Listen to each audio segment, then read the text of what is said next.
चाहे कोई बहुमंजिला इमारत डिजाइन की जा रही हो या फिर कोई एयरक्राफ्ट शिप डिजाइन किया जा रहा हो, सभी जगह ज्योमेट्री का यूज होना ही होना होता है। लेकिन आज से लगभग 2300 साल पहले मैथमेटिक्स का मतलब सिर्फ अर्थमेटिक को ही माना जाता था। उस समय ज्योमेट्री का आविष्कार हुआ ही नहीं था। हालांकि फिर एक मैथमेटिशियन आए जिन्होंने मैथमेटिक्स के नए पार्ट ज्योमेट्री का डेवलपमेंट करना शुरू किया। उनके मैथमेटिक्स को लोग शुरुआत में नहीं समझ पाते थे, लेकिन बाद में उनकी किताब ने ग्रीस में मैथमेटिकल रिवॉल्यूशन को जन्म दिया। उन्हें फादर ऑफ ज्योमेट्री के रूप में भी जाना जाता है और उनकी बुक को अभी तक की सबसे सफल मैथमेटिक्स बुक के रूप में माना गया है।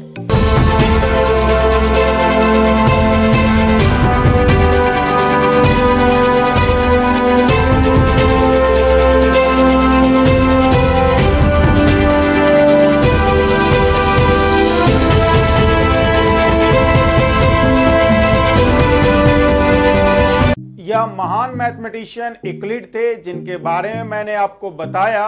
और A to Z साइंस की ग्रेट मैथमेटिशियन सीरीज की इस वीडियो में मैं आपको यूक्लिड के बारे में ही बताऊंगा। यूक्लिड के बारे में बहुत कम जानकारी प्राप्त है।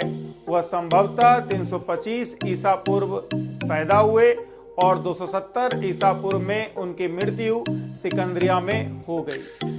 बहुत सारे मैथमेटिशियंस का यह भी मानना है कि यूक्लिड नाम का कोई व्यक्ति था ही नहीं, बल्कि यह मैथमेटिशियन का एक समूह था जिसने एलिमेंट्स नाम की बुक को लिखी थी। उनके बारे में कोई विस्तृत जानकारी नहीं होने के कारण उनके बारे में कही गई सारी बातें फिक्शंस की तरह है। यूक्लिड का जन्म ग्रीस में हुआ था और वो बचपन से ही एक मेधावी स्टूडेंट्स थे। अपनी पढ़ाई खत्म होने के बाद वह अपने पिता की दुकान संभालने लगे। हालांकि उन्हें उस दुकान में कभी भी मन नहीं लगा और वो अपना सारा समय मैथमेटिक्स पढ़ने और स्टडी करने में बिताते थे। वह अक्सर जमीन पर अलग अलग आकृतियां बनाते रहते थे और जब उनसे कोई पूछता था कि तुम क्या कर रहे हो, तो वो लोगों को बोलते थे कि वो मैथमेटिक्स की स्टडी कर रहे हैं। उस समय लोग बहुत ज्यादा अचरज में पड़ते थे कि यह किस तरह का मैथमेटिक्स है और लोग उन्हें पागल कहते थे।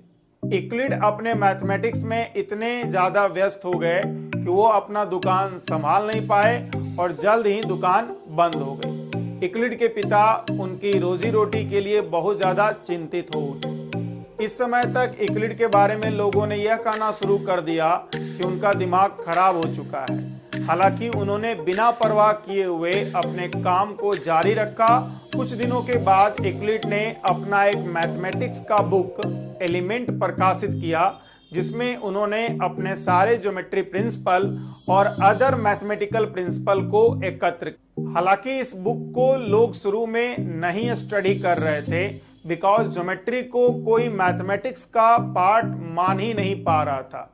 उन्होंने जब इस पार्ट को पढ़ाना शुरू किया तो स्टूडेंट्स उनसे दूर चले गए। जब वे स्कूल में अपने ज्योमेट्री को पढ़ाते थे तो स्टूडेंट्स उनकी क्लास को बंक कर देते। इसके बाद उन्होंने अपनी क्लास में स्टूडेंट्स को लाने के लिए मिठाई का ऑफर देना भी शुरू किया, जिसके बाद कुछ स्टूडेंट्स उनके क्लास को अटेंड करना शुरू किए। हालांकि स्टूडेंट्स का ध्यान मिठाई पर ही ज्यादा रहता था और उनकी पढ़ाई हुई बातों को लोग नहीं पढ़ते थे। हालांकि कुछ दिनों के बाद जब एक स्टूडेंट ने उनसे पूछा कि दो पैरेलल लाइन क्यों आपस में कभी मैच नहीं करेगी, तब यूक्लिड बहुत ज्यादा खुश हुए और उन्हें लगा कि उनकी ज्योमेट्री को भी लोग समझ सकते। आज उनके द्वारा डेवलप की गई ज्योमेट्री मैथमेटिक्स की हर बुक में शामिल है और हर स्कूल और यूनिवर्सिटीज में इसे पढ़ाया जाता है। इस वीडियो में मैंने आपको महान मैथमेटिशियन यूक्लिड के बारे में बताया।